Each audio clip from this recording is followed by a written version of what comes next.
Now let's come to the next question. The next question is, consider the following statement. First statement is, the Speaker of Lok Sabha has the power to adjourn the House, adjourn the House sine die, but not to prorogate or not to prorogue. Because on prorogation it is only the President who can summon the House, and this is the reason why the Speaker of the Lok Sabha cannot cannot prorogue the House, only he can adjourn.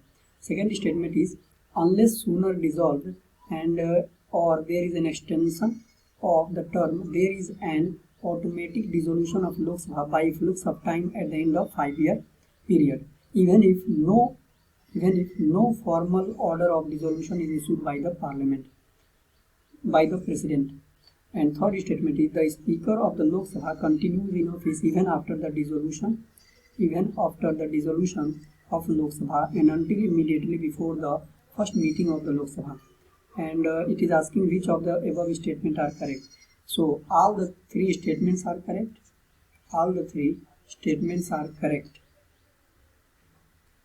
So the D is the correct answer. Now let's talk about all the finer details about this question. First it talks about adjournment. So what are the different terms that this question talks about? First it talks about adjournment. Second it talks about prorogation. Third it talks about the tenure of Lok Sabha.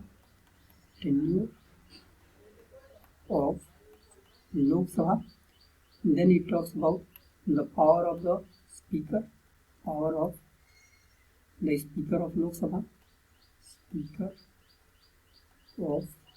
Then it talks about the power of President with regards to the Parliament, power of President. So all these things we are going to talk about. Let's talk about. First it talks about the Speaker. Let's talk about the adjournment. So there are two terms. First is adjournment, and then there is prorogation. So we have to understand the difference between prorogation and adjournment, and we can understand the difference by the way of comparing the adjournment and prorogation. So adjournment is done by the Speaker of Lok Sabha, and in the case of Rajya Sabha it is the chairman or chairperson of the Rajya Sabha, deputy chairperson of the Rajya Sabha, or deputy speaker of the Lok Sabha, while the prorogation can be done only by the President. So only President has the power to prorogue the House. Second thing that we have to know about adjournment is that adjournment ends only a sitting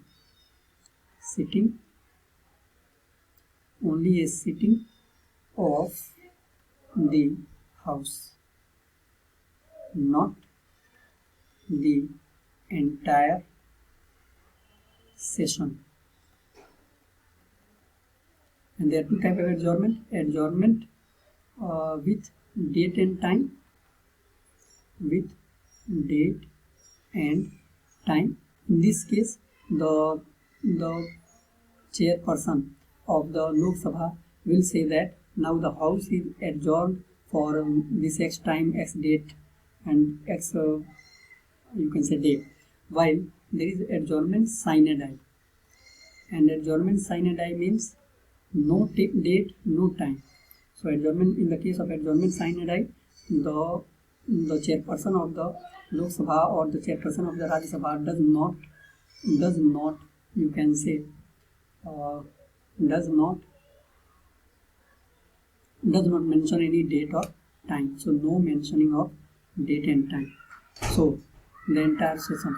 So the adjournment, but in both the cases adjournment ends only a sitting of the House, not the entire session, while the prorogation ends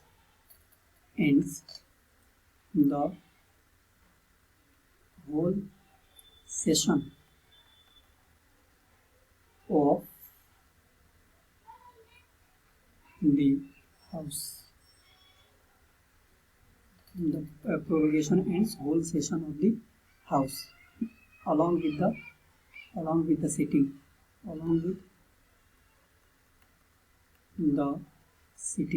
So along with the sitting, prorogation ends the whole session of the parliament, or whole session of the you can say of the house, both in the case of both.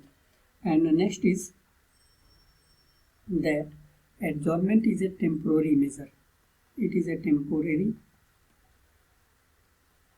measure, and prorogation is an intermediate measure. Whenever there is a end of a session, then president prorogues the chairperson of the house adjourns the house sine die, and then the president issues the notification of prorogation. So it is an intermediate measure. And on adjournment,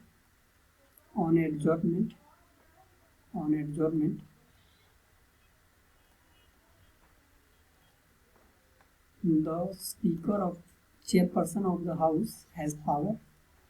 Chairperson of the house has power to summon the house. Chairperson of the house has power to summon the house. Power to reconvene the house.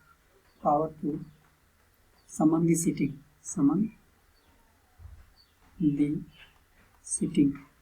While in the case of prorogation, only president can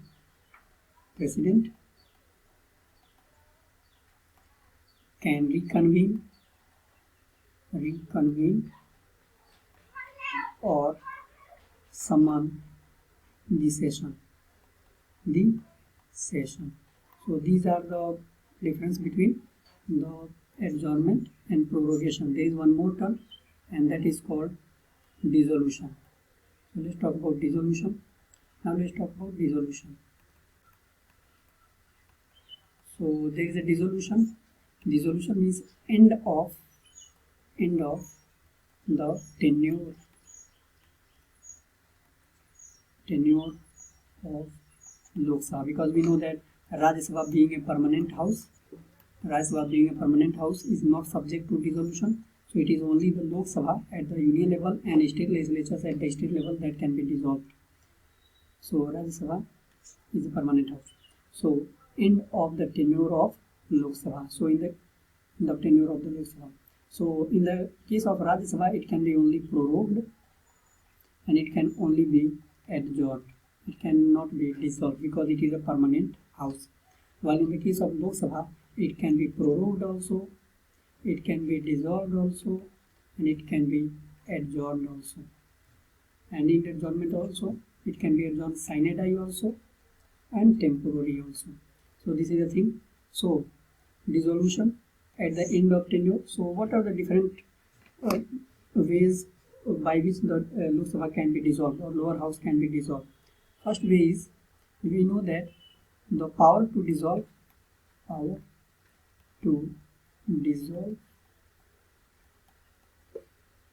a house, dissolve and prorogue. To dissolve or to prorogue or reconvene or extend the tenure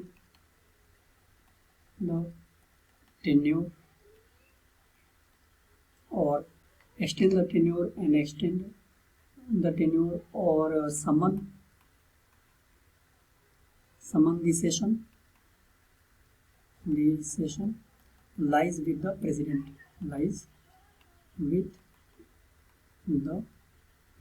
So only president can dissolve or can prorogue or reconvene or extend the tenure or summon the session of the parliament. So it is only the president. But in this matter, president does not have discretionary power. But in the case of dissolution of Lok Sabha, in all these above matters, president does not have. In all the above matters, president does not have discretionary power. He can only act on the advice of cabinet. So in the case of dissolution, there can be three procedures to dissolve the house. First, the house can be dissolved if at the end of the tenure. House can be dissolved at the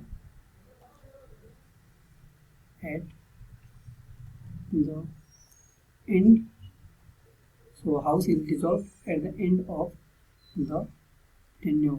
And if there is an end of tenure, then there is no need to issue notification, formal notification. Even without the formal notification also, the house is dissolved. Then we know that Prime Minister, it is the discretion of the Prime Minister that Prime Minister can advise the President at any time during the 5-year tenure, even before the completion of the tenure, to dissolve the house. And so these are the things. And the third case is that if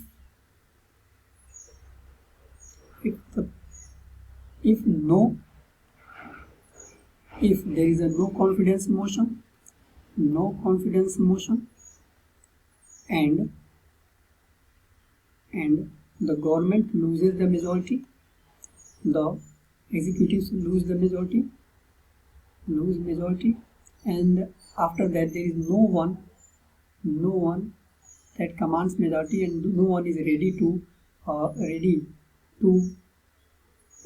form the government, then also the house can be dissolved. So there are three ways, three procedures or three events in which the house can be dissolved, and it is dissolved by the president. So president has the power to dissolve the house. So what was the question? Let's again reiterate the question. The question was that unless sooner dissolved or there is extension of the term, there is an automatic dissolution of the Lok Sabha by effect of time at the end of 5-year period, even if no formal order of dissolution is issued by the president. So this is correct. And the Speaker of Lok Sabha continues. Next thing that we have to know with respect to the Speaker is that Speaker. So now let's talk about the power of the Speaker. Power of the Speaker of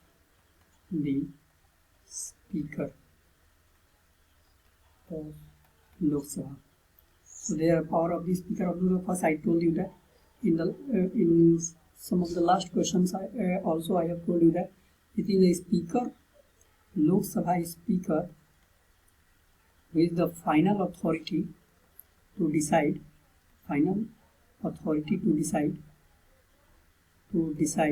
Whether a bill is money bill or not. Whether a bill is money bill or not. Second, he has power to. He maintains the decorum in the house.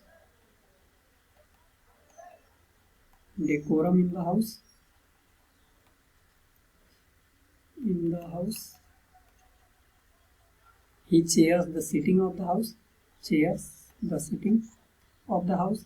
He is the floor manager of the house. So on and so forth. But one of the important power is that, and his tenure is generally of 5 years. 5 years during the tenure of the Lok Sabha, and he is elected by the effective majority. By the simple majority, he is elected by the simple majority and removed by effective majority. He continues in his office, but even after the completion of the 5 years, he continues even in office till the first sitting of the new Lok Sabha. for setting of the limit of